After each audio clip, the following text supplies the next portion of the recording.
ያው ዛሬ በሚሊዮኖች የሚቆጠሩ ሙስሊሞች ለበይክ እያሉ አቤት እያሉ ወደዛ ቤት ይተማሉ ማለት ነው። ያ ኢብራሂም አንተ ጥራ ማድረሱ የኛ ነው አላቸው። በእናቶች ሆድ ውስጥ ያሉ በአባቶች ወገብ ላይ ያሉ ሰዎች እንዳለ ሰሙ ይላሉ። ተጣራ ሰዎችን ወደ ሀጅ ተጣራ ብሎ አላቸው። ሁሉም ጥሪውን ሰምቶ ያው እስከ የውመል ቂያማ ድረስ ለበይክ እያሉ ወደዛ ይተማሉ ማለት ነው።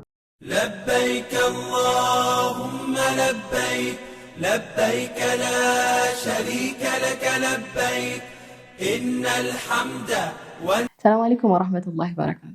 ሰው በሌለበት በረሃ ላይ የተደረገ ጥሪ እንዴት ዓለም እንደዚህ ሊያናውጥ ቻለ? አላህ ሱብሓነሁ ወተዓላ ነቢዩላህ ኢብራሂም ከአባን ገንብተው ከጨረሱ በኋላ አንድ ትእዛዝ ሰጣቸው። ተጣራ ሰዎችን ወደ ሀጅ ተጣራ ብሎ አላቸው። ምን ይላል? ወአዚን ፊናሲ ቢልሐጅ በሰዎች ውስጥ በሀጅ ትእዛዝን ጥራ አላቸው። የዛን ጊዜ ነቢዩላህ ኢብራሂም ምን አሉ? ያ አላህ በዚህ በረሃ ላይ ሰዎች በሌሉበት እንዴት ነው ድምፅ የሚደርሰው ብለው ሲሉ አላህ ምን አላቸው?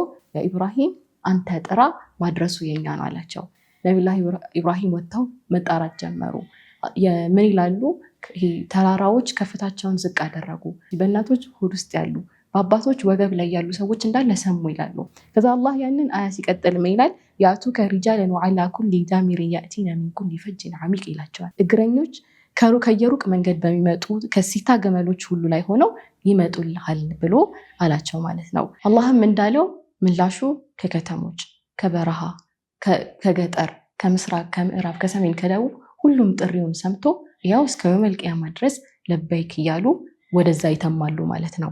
ይኸው እዚህ ነኝ፣ አገልጋይህ ነኝ፣ የአላህን ጥሪ በመስማት ወደዛ ይተማሉ ማለት ነው። አላህ ያንን ጥሪ ያነሳና ሁሉም ሰዎች እንዲሰሙ አደረገ።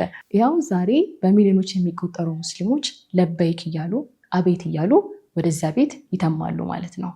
ለበይክ አላሁመ ለበይክ ለበይከ ላ ሸሪከ ለከ ለበይክ ኢነል ሐምደ